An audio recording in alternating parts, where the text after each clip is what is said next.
coming back at you live. I know it's been a while. Been trying to get up here and get going. I had some stuff to do last week with my mother and her house. That's why I didn't get on and last Friday when I had it scheduled. But I'm on now. I'm watching some first take replay. Get to sit up here and watch my man Michael Irvin go off on Stephen A. So let's get to it. We had a heck of a showing by our Dallas Cowboys in the win over the LA Rams. We basically made that stadium our house. We Cowboy fans travel. There's no doubt about that. So the way that game went was half and half. I couldn't believe how loud that place was, no matter who was on offense and defense. It was crazy. But first things first, that mess with Tom Brady, uh, that was some bull. I don't know what the heck that was about. Uh, that was a bogus roughing the passer call, and nobody else in the league's going to get it but Tom. But it is what it is. Um, aside from that, how about them Cowboys?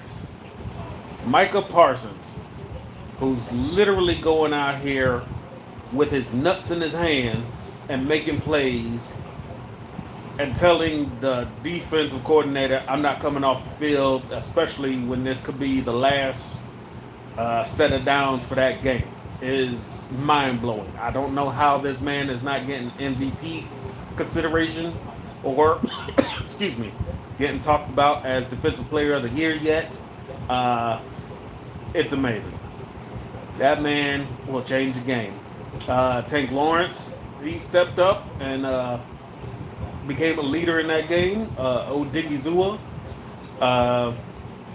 That whole defensive line is a highlight right now. Trayvon Diggs may get burned every now and then as a corner, a one-on-one, but when he's tested, he becomes an even better player, and it shows. They don't always go at him all game. They'll go at our boy Anthony Brown. Anthony Brown's turned it on this year. Usually he's a liability, but not this time. He's stepped his game up. Jordan Lewis, they didn't really go at him too often, but he was stout in run defense as well as the safeties. You didn't hear much from Curse or, well, you got Hooker at the end, and you had LVE still looking a little slow and sluggish, but you had Barr out here making plays. So that defense is really setting us apart. As far as our offense, some of the play calling still a little bit iffy, but I get it. They're playing real safe for Cooper Rush. They really don't want him to go out here and make some kind of foolish mistakes. If this was Dak, I know this offense would open up a bit more, and they would have that ball flying all over the place, possibly to a detriment to him. Good football player, athlete, but he likes to thread the needle a little too much. So playing it safe, like right now, I hope that they continue to call these kind of plays when Dak's there, and then just let him do what he's got to do. Don't force anything. Don't do anything crazy.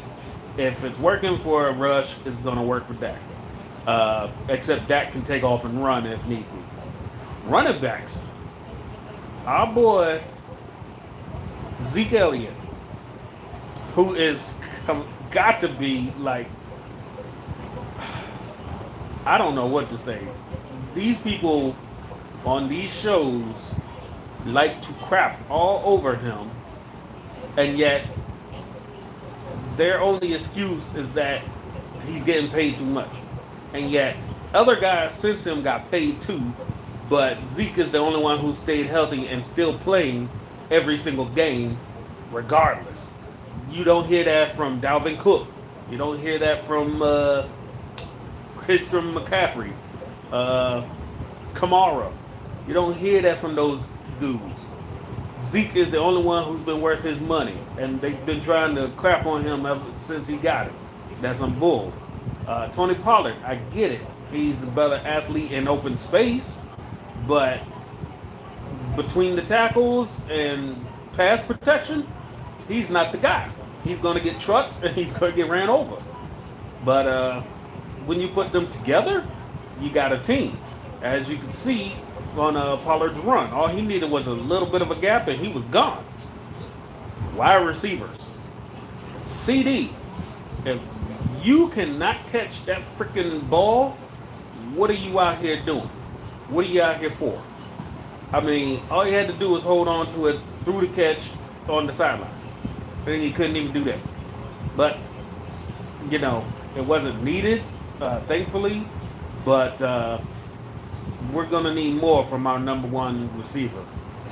When Dak gets back, I know he's going to get force-fed the ball and double teams or triple teams. We'll have to see. You know how that goes. Noah Brown was quiet. And Michael Gallup had one or two passes, catches. Hey, Cowboy X Factor. I finally live streaming. But yeah, as a whole, our offensive line has been cohesive. It's been gelling pretty well. Jason Peters was in and out of the lineup, and then he's just hurt, and he's gone now. So putting Matt Farniak and McGovern back in it, thankfully, there was no drop-off. The offensive line held up. That's right, let's go. There was Tyler Smith getting the holding call, but it's Aaron Donald. He's going to get a holding call. It is what it is, but he still held his own. You couldn't have asked for more out of that offensive line. They could have had their way against them. No, he's not going to play against the Eagles. I think Peters is going to be gone for the next 3 weeks, possibly at best. He's got some chest injury after Thursday's practice, but not really sure what it is. They didn't really say what it was, but I wish he was there for the Eagles game. That'd have been great to see him face off against his old team and put a smackdown on him. But it's going to be up to Tyler Smith and them boys. When you have an offensive line that you don't even talk about like Biotish or Steele anymore, you know the offensive line is doing their job because you don't even hear their names being called anymore. So that's a great thing. They're providing protection for a rush. And I don't think Cooper Rush will take his job completely. And I'm all for Cooper Rush staying at quarterback as long as he got the winning hand. I love Dak. He's my quarterback. But the guy hasn't practiced or anything since, training camp? He hasn't even been able to fully grip a ball and throw it yet. So putting him back into the lineup against the Eagles is not a good idea because they're just going to pin their ears back and go at him because they know if Zeke and Pollard don't get going, they're going to have to come after whoever is the quarterback. And Cooper Rush right now is our best bet because he's going to play it safe. Dak, for all he's worth, wasn't happy about Tyler Smith getting beat. Well, surprisingly, he got beat, the 2 sacks, and that was pretty much all you heard from Aaron Donald on that side for the rest of the game. So, you got your tight ends and your running backs helping Chip. He held his own. Plus, he's a rookie, so he's going to have those growing pains. So I'd like to have him get that out of the way now against, future Hall of Famers like that. And he will learn, and come future, we're not going to have any problems like that. What do they say? Iron sharpens iron, steel sharpens steel. That's the best thing we could have for him to be out there and actually go through these paces. He gives anybody trouble. Yeah, Aaron Donald's going to give anybody fits. But for all they talked about Aaron Donald, Michael Parsons with half his nuts hanging off. He sure came in and did pretty much the same amount of work while he was getting triple teamed and held all game. And let's not forget, our guy Micah is getting held pretty much every single snap that he's on the field. So having Aaron Donald do what he did is one thing, but having Micah do it while being held every play is a whole nother level. That dude is a lion. He's going to be on that level one day. I can't wait for it. I'm liking what the Cowboys defense and special teams did yesterday. The defense has definitely made a huge turnaround with Quinn as defensive coordinator. The special teams, I'm still waiting for Turpin to get that one open spot.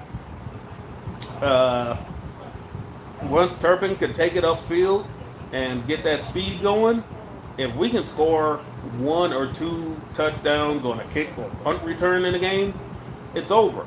Because our offense, they play it safe. They play it quiet. Cooper Rush just has to be a bus driver and let the running backs do what they got to do and let the defense carry the day. And if it's a win, it's a win. I'm not mad at it. Cooper Rush can sit up here and throw for 150 yards on 10 of 16 every game as long as we win. I'm loving it. Yeah. Turpin, I do see he's sometimes out. They do put him on offense. Yeah, waiting for that kick or punt return. Actually, the problem I'm having is that we're still not scoring in the red zone when we do have those kind of block punts. That's been an issue I've had with this team for years now, is that when we have turnovers and we're in the red zone, we still can't capitalize on touchdowns. We have got to be some of the worst teams in the league scoring touchdowns in the red zone. Outside of the 20, we can score all day. It's inside the 20, we can't seem to do anything but field goals. And that pisses me off because it bogs our whole thing down, and we're still having our butt cheeks clenched and hoping that we get away with a win when it should be easy touchdowns. Like 3rd and 1s and 4th and 1s. Easily, I'm yelling at my screen for them to just go for it. Just let Cooper Rush fall forward for 1 yard and get a first down. Why are you kicking field goals? It's easy to sneak. Just do it. I don't know. You got the line. Let's do it. Just play some smash mouth football. I don't know why they messing around.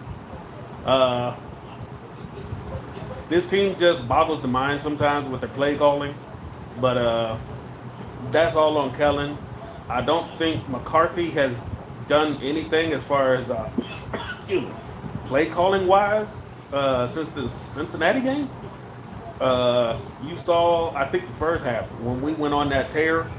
That was Mike McCarthy play calling. Since then, it's been Kellen Moore again. I guess somebody's talked to him, said, "Yo, we need to simplify this thing and just make it easy enough for anybody to run this offense." Really, Cooper Rush. I don't know if Will Greer can run this offense, but as long as you don't make mistakes and just hit your targets, and the running game is there, why not? I don't see the problem with this team. Yeah, field goals aren't going to beat the Eagles. Mm-hmm. But then again, I'm not really sold on the Eagles yet. They beat the Lions, but that was a come-behind thriller, and they had to put up 30-plus points. They were getting beat by Jacksonville. They should have lost to Arizona if they didn't do some boneheaded play calling at the end of the game. But I'd have to say that the Eagles are the luckiest 5-0 team I've ever seen. Yep, the Overton long snapper. I believe that once that first snap was muffed, they had a talk with him, and there was a little bit of bad communication between him and the punter. I guess he didn't realized that he had his head turned back towards the kicker at the time. So that was a quick and easy fix, thankfully. Now, what I am shocked about, Brett Maher, this dude has come back from purgatory with the Saints and has been spot on for us. I don't know what happened down there in New Orleans, but he's turned his whole career around with us right now. He's actually earning that nickname of Money Maher for once. That dude, man, if we didn't crucify him his first stint with the Cowboys for missing easy chip shots like that, yep, got to give him his props. That first stint with us was horrible. I could not believe how many kicks he would miss so easily, but then nail record 61, 63 yarders. It just baffled my mind. But now he's had time away. I guess he's figured out his mechanics, and now he's back. He's earning his paycheck, and I'll gladly take it. I don't want to take 3 points, but if it's there and I can trust him to make it, I'll take it. I really want those touchdowns. They're killing me with not scoring. Yeah. I don't know what happened with that play call. I don't know why Kyler didn't see the sticks. He took off and he actually started his slide way too early. He had another probably yard or two he could have made before he tried to take it. But I don't know. In that instance, usually quarterbacks just go ahead, take the hit, and get that first down. But it is what it is. And then he got up, spiked it. Somebody in his headset had to tell him to spike it, which was a dumb idea, and it screwed them up. And yeah, it was a backup kicker for Arizona, and he shanked it. Hopefully, beating the Eagles for their first L. Woo! I'll take it. I really hope that's what's going to happen. I don't want to give any predictions. I've been happy to just let the games play out as they are. But you can be damn sure that if we win, I'm going to be loud and I'm going to be proud. I don't have to work that day, so I'm going to be prepping for the game all day long. I can't wait for it. Ooh, it's going to feel real good, Cowboy X Factor. We'll be first in the division. That'll be 3 divisional wins and a leg up on them for, as of right now, they are the number 1 seed in the NFC. As it stands today, we'd finished the season playing San Francisco at home again. I don't want that scenario again because we did not get up for that game. But you can only play the opponents that are in front of you, right? Dak Prescott, Cooper Rush. I'm still having the issue of what's going to happen when he is healthy. I don't know the scenario that they're going to have for him to come back, at least not in my opinion. I know Jerry has come out and said he just wants Dak to play or be starter as immediately as soon as he's healthy enough. I see that as a bad idea. He's going to be rusty, and he's going to be out of sync with his receivers, and we saw what happened like that in Tampa. We don't want to do that again. Yep. D. Coop. Yeah. My issue, too many field goals. Yeah. I'm with you, TX. I want Cooper Rush to just keep on playing until he's lost, basically. Why would you take the hot hand out? Rush is your best bet to win games. He's the best bus driver there is right now. He is our Joe Flacco of the Ravens. I mean, you can't complain. What's his name? Osweiler? Brock Osweiler? I think that was his name. That took over for Peyton Manning and led them to the playoffs. And then Peyton took over from there and they won the Super Bowl. it could be one of those kind of scenarios. Uh, we had what Teddy Bridgewater come in for the Saints, go undefeated, and then you had God, he just retired. Drew Brees come back and play, but you saw how Drew Brees was a little off. Don't mind the field goals if it's fourth and long, right? Fourth and short, yeah. You had to see fourth and short on your minds and think, why aren't they either running Zeke or running Pollard or quarterback sneaking or anything when you're on fourth and one and one touchdown could have put that game away at any point yesterday and they just chose not to do it and hit field goals. That's a scary situation, especially for future opponents.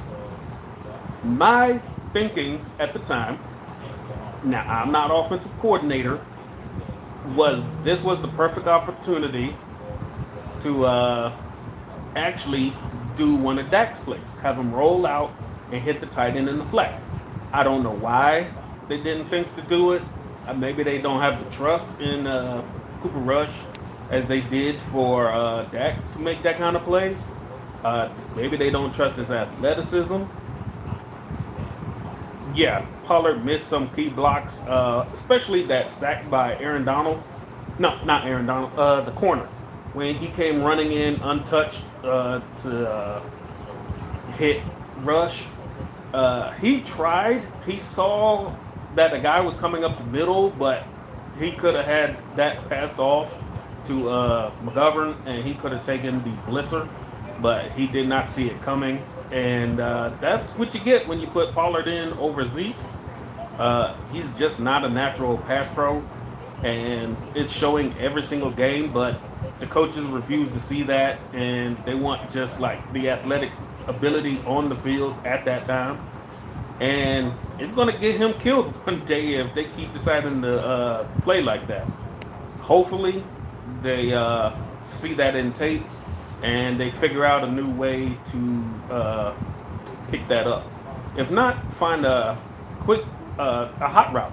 I don't know why he didn't have a hot route ready to go. You got the tight ends. You got four of them. You have four tight ends you can activate that can all play a hot route.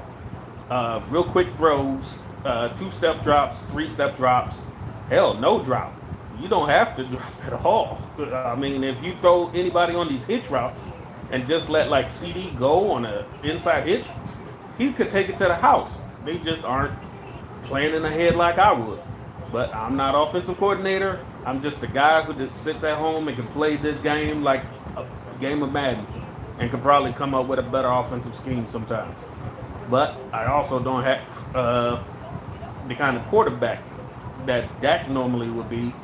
So you'll see a little bit of a difference between the play calling. They'll do some safe stuff, but if you've seen our previous games, Cooper Rush didn't seem to care about playing it safe the way he used to throw to Noah Brown all the time. But he took what was given, and it worked for him. I do have to say that it's going to be a difference between these two guys.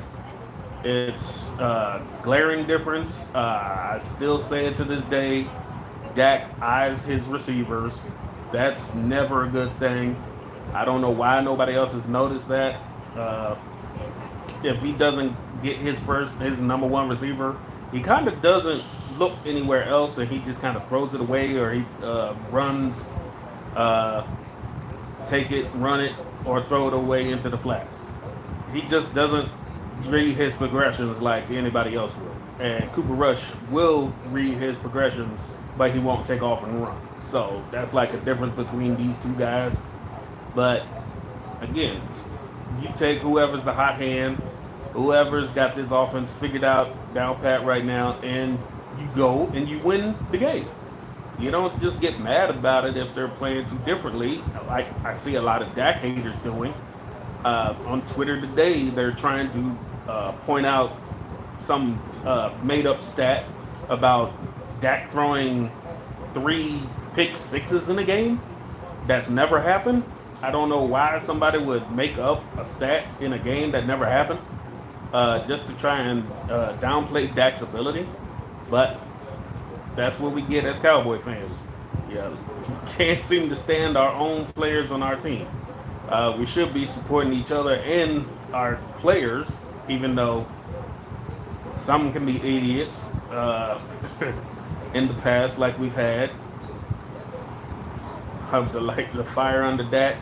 From what it looks like, because they have Kellen Moore, Dak, and Rush have been together since 2017.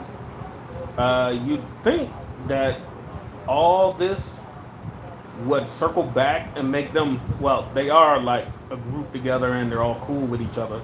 But you think it's going to elevate Dak when he comes back. It's elevated Cooper Rush because look at him in preseason. Every year we've seen this man in preseason with us, he has sucked ass. He has not been good. I get it. He's played behind trash offensive linemen, but now he gets to come out here and show his ability, and he's playing like a world beater. I mean, I don't get it, but it is what it is. If he plays like crap in every preseason, but can go out here and be undefeated in a regular season, I'll take it. But first things first, win the games that are ahead of us. Then we can worry about the playoffs if they come and go from there. But we can only play who's on our schedule. Going to do this live stream for a couple more minutes. I got some food I got to handle. But looking ahead to the Eagles, they have some offensive line trouble right now. Their left tackle didn't play. The left guard got hurt, I do believe. The Kelsey, the center, got hurt. And I think their right guard. I think 4 out of 5 of their offensive linemen got hurt or didn't play, or some combination of that happened during their game, and somehow they still pulled it off. Yep, no problem, Cowboy X Factor. So I'm looking forward to seeing the practice reports, the injury reports throughout the week, because I know if they got offensive line trouble, we're going to give them fits. Right now, I think Trayvon Diggs will probably go one-on-one with A.J. Brown for most of the game. I'm thinking maybe 50% of the snaps he's going to take on that side, and then they're going to switch him up with Brown maybe, just to see where the flow is going. Jalen Hurts, this will be his breakout game if he can beat us. This is going to show a lot for him. Our running defense is going to have to be stout because we're giving up way too much yardage on the ground. I'm still not liking that, but if we can clamp that down, we'll be able to make Hurts just throw, and we know we can pin our ears back and take him out in that case. As far as our offense, they got some players. I'll give them that. They can throw us some fits, but I think if the guys we got right now could take care of Aaron Donald and Bobby Wagner, we shouldn't have any problems with the Eagles and their defensive line. Slay is probably going to go on Lamb, so that's going to leave Michael Gallup and Noah Brown open. So if we can have one-on-ones or have 2 out of 3 double teams, that's going to give Dalton Schultz a chance. If not, Hendershot and Ferguson a shot at making plays. And if they try to pin their ears back between all those receivers and tight ends, we got Zeke and Pollard. So either way, we got to pick your poison game on offense. Our defense just has to play stout, get healthy. I know Micah's probably not going to practice for most of the week. They're probably going to hold him out or keep him limited just to rest him up. So we'll have to see throughout the week what's going to happen. And that's going to start on tomorrow. All right, I'm gonna wrap this up. Hope you've enjoyed this quick little live stream. I know I missed it last week. Sorry about that, but it's done now. Hope y'all have a great day. Take care. This is VA Dallas Cowboy fan. Out.